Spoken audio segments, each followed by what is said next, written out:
Yes.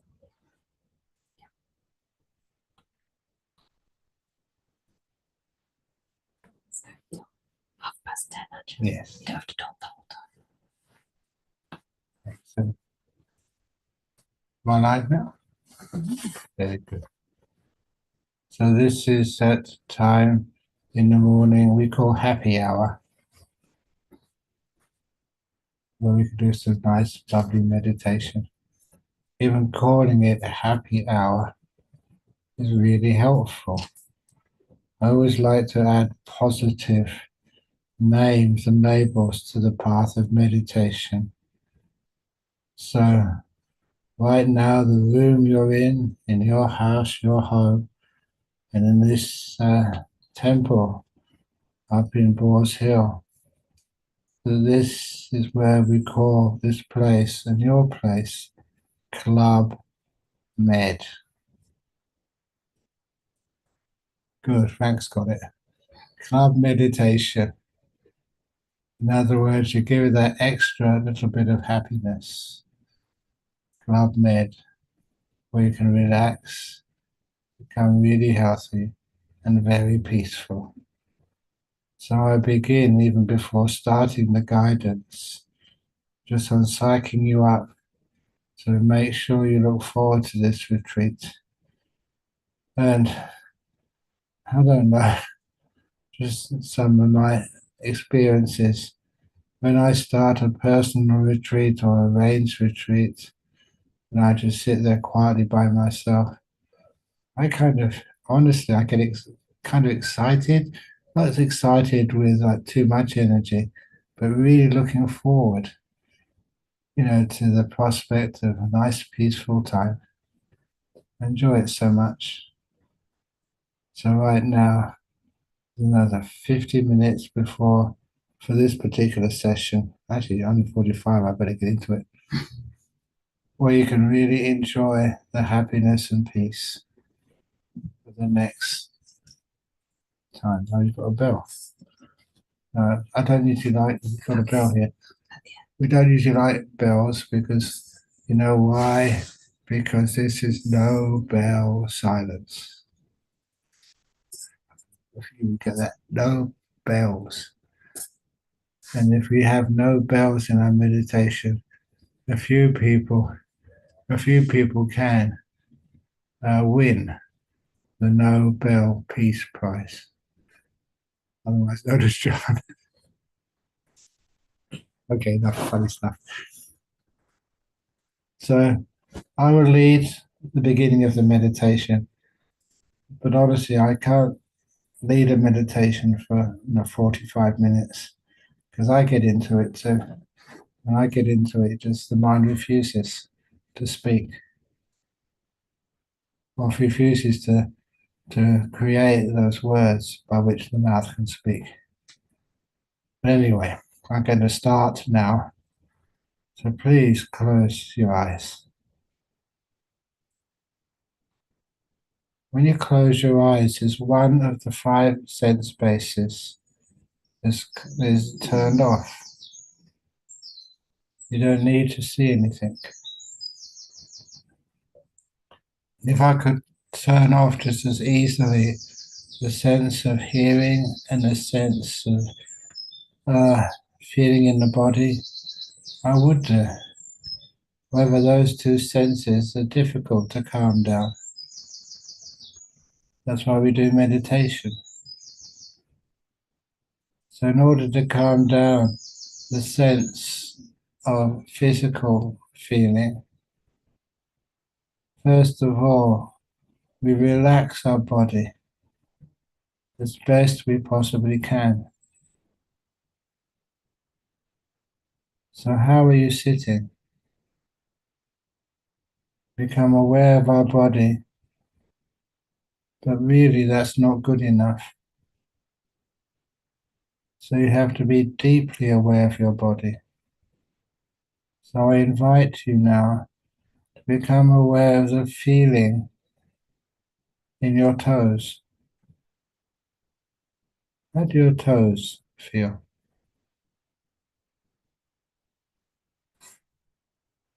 Oh goodness.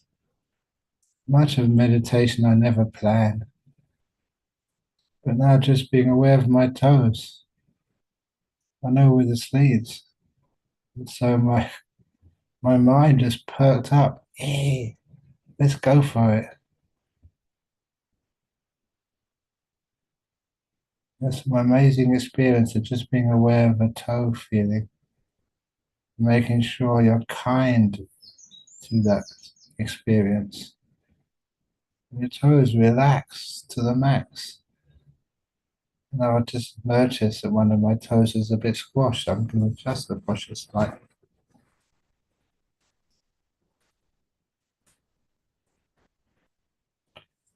That's better.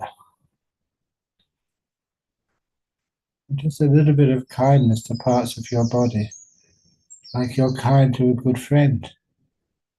It really lifts up their spirits.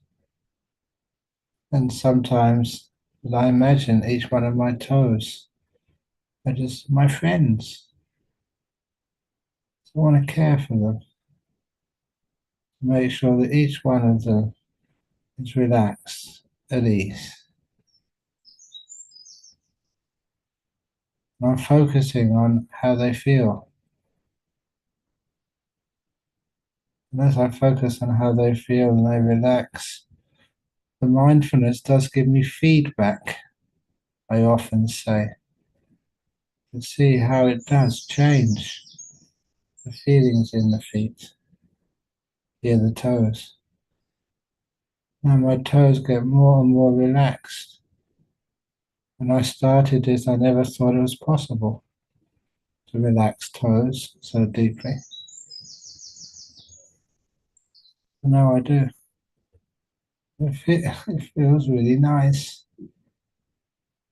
There's already joy coming up in my mind. And sometimes when I do stuff like this, I don't want to go further. I stay with my toes and the whole physical body starts to glow with joy and pleasure. Peaceful pleasure, not excited pleasure. But then, once your toes are relaxed to the max, just go a little bit further up the body to the balls of the feet. And once you start and you have some awareness, it's easy to feel that the balls of your right foot and left foot have got a special feeling to them, which only they can feel. Like ball of the feet feeling. I haven't heard of a name for that type of feeling, but it's different than any other feeling in any part of your body. Very pleasant, very relaxed, very peaceful. And I allow it to get more and more peaceful. I've only just started being aware of the bottom part of my body, furthest from my brain, just the feet. And then I go a little further towards the heel where you have the insteps. In order to be mindful of those feelings in the insteps, again, I just ask my feet, how are you? Like I'm inquiring after you. How are you doing? Made many friends over so many years as a Buddhist monk. And sometimes when I see an old friend I haven't seen for a while, what do you do? You ask, how are you? And you're really sincere about this. You really love it when your friend says they're doing fine.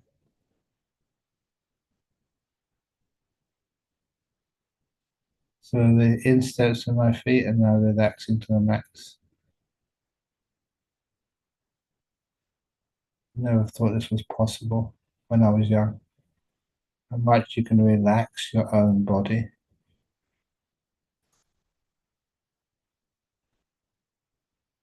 And you go to the top of your feet, the uppers, I think they're called.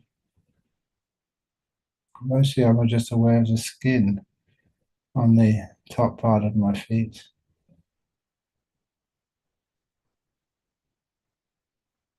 It's not hot, it's not cold, it's beautiful in this weather. I get to know each one of those feelings as I sweep the attention up my feet. I get to the heels of my feet. I can feel them to the exclusion of any other feelings.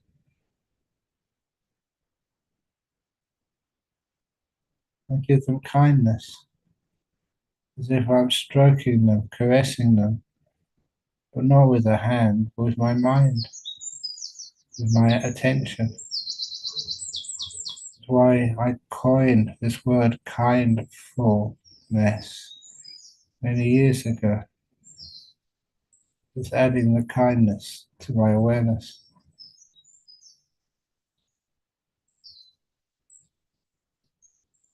It becomes interesting. All the different feelings of just my feet. I just started. I also notice how relaxed and at ease my feet have become. This is often how I heal part of my body which has been injured. Aware of it, kind to it. Just notice it kind of heal up. Aches and pains get less and less until they vanish.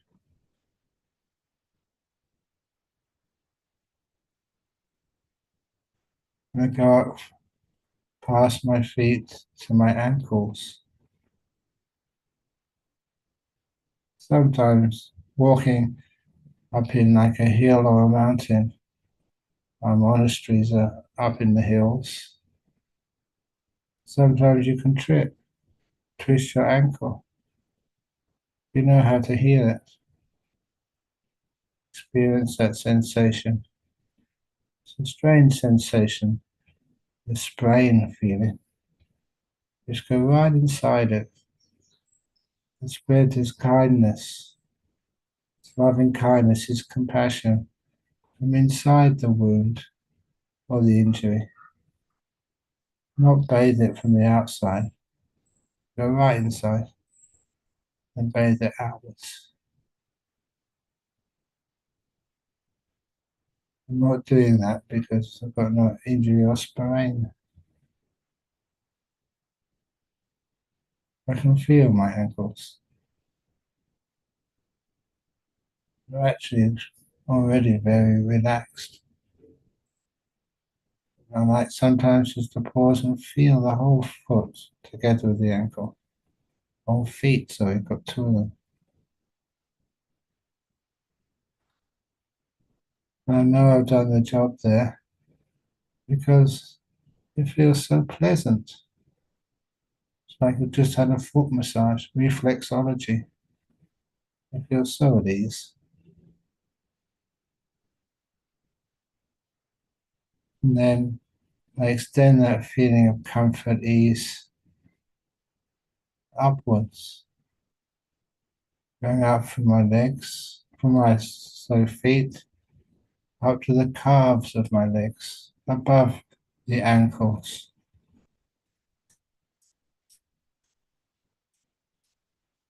I can feel, I can experience the sensations in the calf muscles and the skin and anything else which sometimes I don't know what it is which feels like that.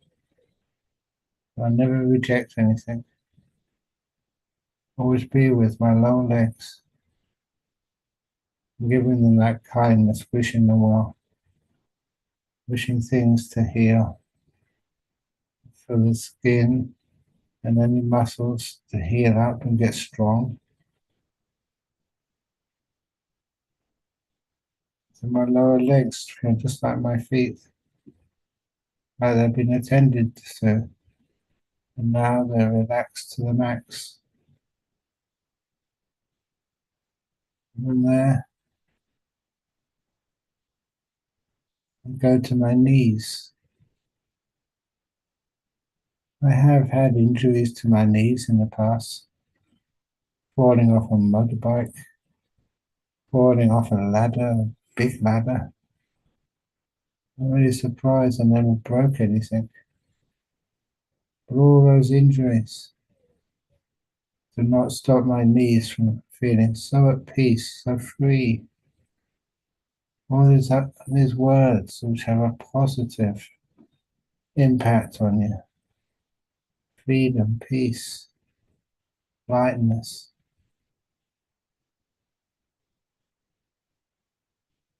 That's my knees. I imagine those knees being like these advanced technology, and there are channels through your knees. Sometimes healing fluids or whatever get blocked. That's where your knees can feel injured. Imagine every blockage opening up. Blood and lymph and whatever else flowing freely, so freely through your knees. Everything is open and free.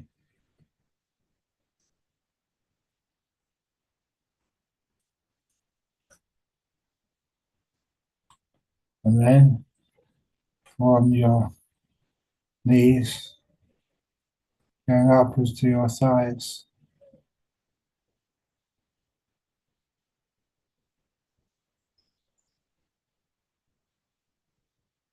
I just did flick my eyes open just to see how the time was going. I couldn't believe there's 15 minutes have already gone past.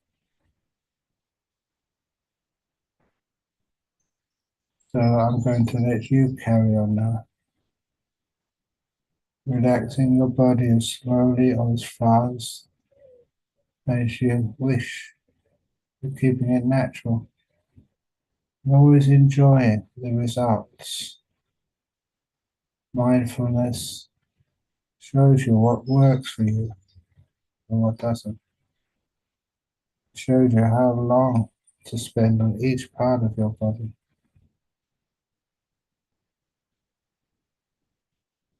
So again, another 25 minutes to go. I will now be quiet until close to the end of the meditation.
It's getting close to the end of this meditation period.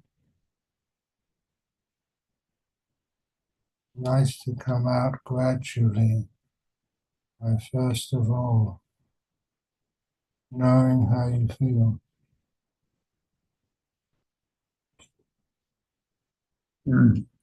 What has this meditation done for you? How do you feel? What worked? What didn't work?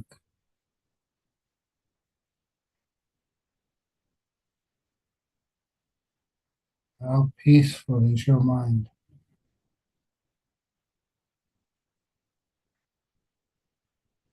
And how relaxed is your body?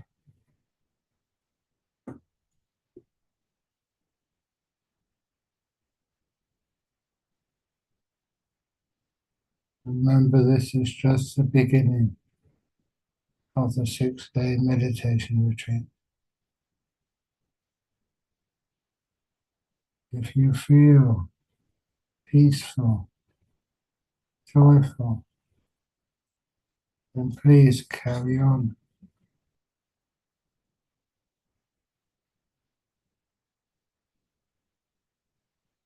For those of you who need to come out of your meditation now, slowly open your eyes.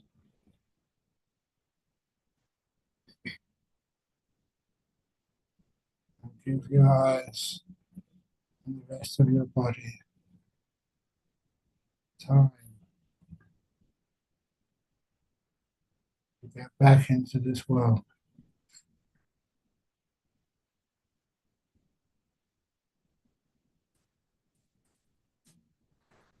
And to let go of the meditation. Whatever you do next, do it calmly, gently, with kindness. Thank you all.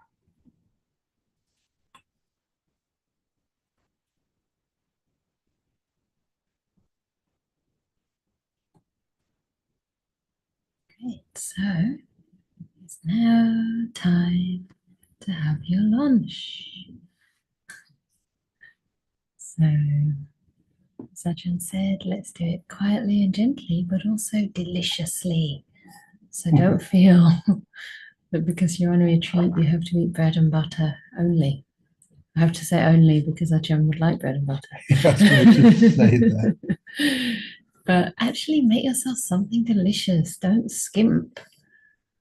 I find personally, or at least I did when I was a layperson, found that giving myself that care, putting that bit of extra flavor or the extra herbs or the extra vegetable really made a difference, and expressed to myself my own self-care. So see if you can make your food really nourishing and delicious and eat it with kindness, perhaps as though it were your last morsel. Doing the death contemplation as we eat. This could be the last, so taste it fully. And there is then plenty of time to have a walk or have a rest or whatever you want to do. Carry on meditating, sitting or lying down. And we'll see you back here at 3. So please, that's 3 UK time. So please be early, especially for those sessions in the afternoon, so that our co-hosts can also meditate. Once they have their eyes open, they won't see you. So they won't see you trying to enter the room. So please come on time. And what else should I say? I think that's enough.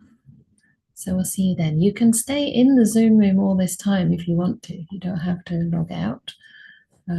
If you do log out, then just please come back.